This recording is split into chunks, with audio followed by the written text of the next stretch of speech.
அடுத்ததாக ஒளிபரப்பாக இருக்கும் எபிசோட்களில் ரசிகர்கள் எதிர்பார்க்காத அளவுக்கு பல உணர்ச்சிகரமான திருப்பங்கள் காத்திருக்கின்றன.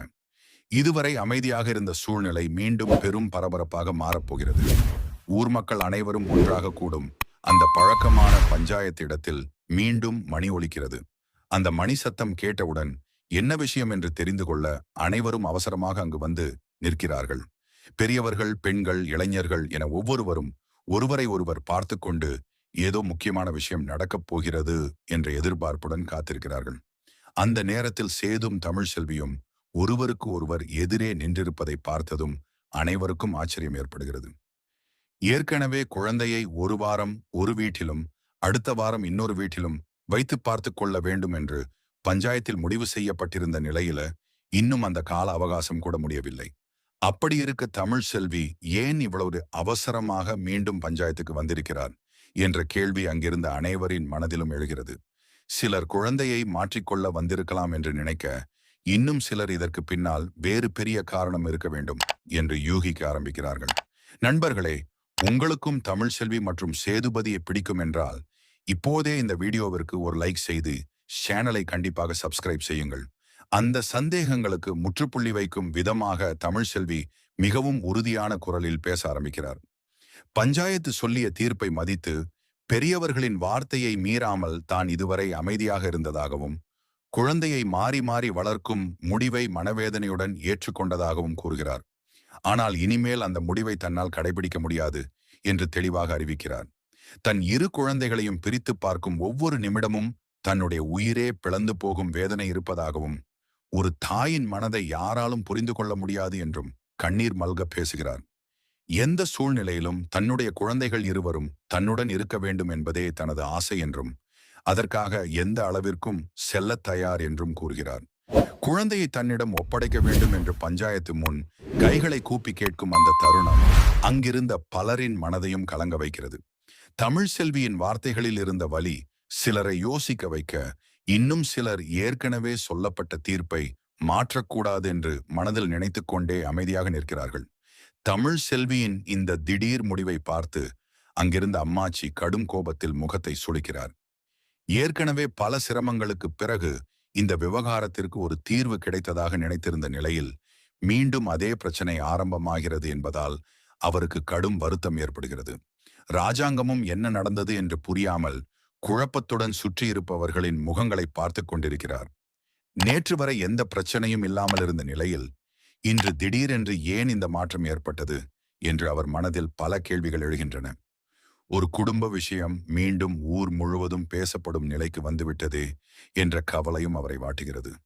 பெரியவர்கள் அனைவரும் அமைதியாக இருந்தாலும் அடுத்த நிமிடத்தில் என்ன நடக்கும் என்ற பதட்டம் அனைவரின் முகத்திலும் தெளிவாக தெரிகிறது.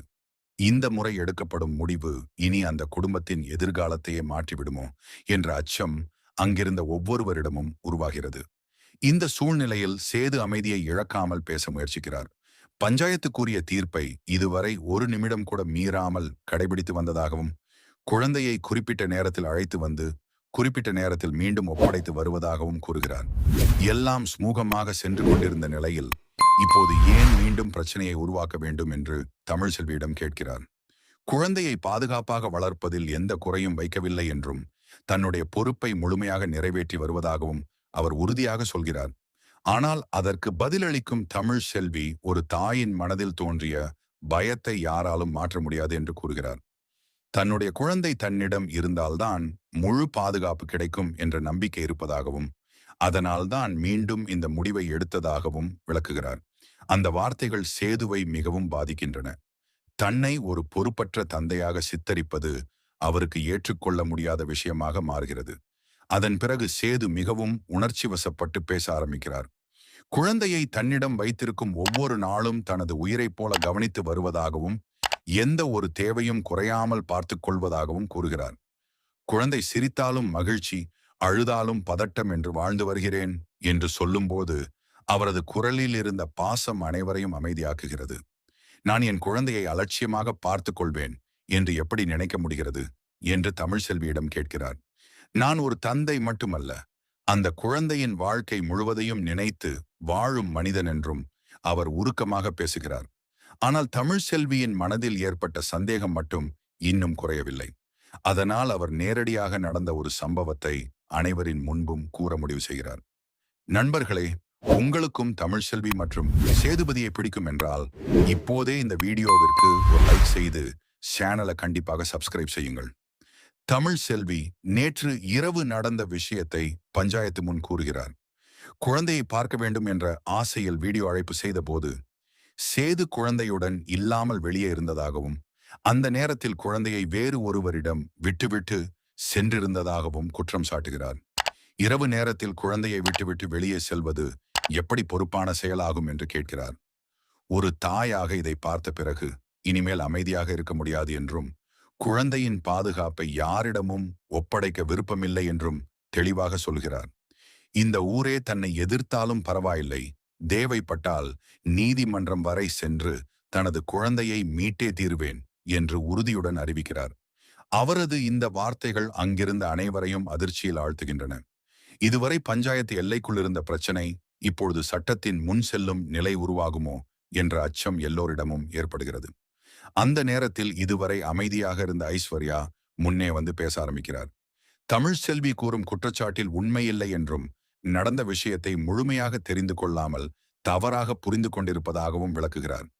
குழந்தையை சிறிது நேரம் மலரிடம் பாதுகாப்பாக ஒப்படைத்துவிட்டு அவர்கள் வேறு ஒரு அவசரமான வேலைக்காக மட்டுமே சென்றதாகவும், சில நிமிடங்களிலேயே திரும்பி வந்ததாகவும் கூறுகிறார்.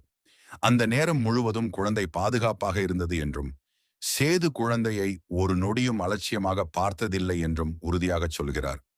இரவு முழுவதும் குழந்தை நிம்மதியாக தூங்குகிறதா என்று பார்த்து கொண்டு அழுதால் உடனே எழுந்து கவனிப்பவர்தான் சேது என்றும், அவர் மீது இப்படி பழி சுமத்துவது மிகவும் தவறான செயல் என்றும் கோபமாக பேசுகிறார். தனது கண்முன்னே நடந்த விஷயத்தை மாற்றி கூறுவதை ஏற்றுக்கொள்ள முடியாது என்று அவர் மிகவும் உணர்ச்சியுடன் பதிலளிக்கிறார்.